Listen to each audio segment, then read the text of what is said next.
यही बाटो फर्किने ए अघि आएकै बाटो हुन्छ।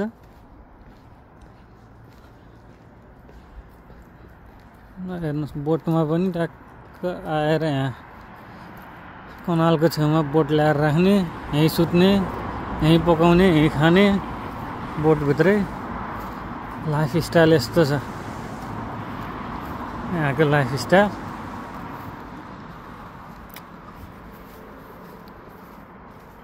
दुई दिनसम्म चाहिँ बोट राख्नलाई फ्री रहेछ, राख्ने खाने। यो चाहिँ कनाल।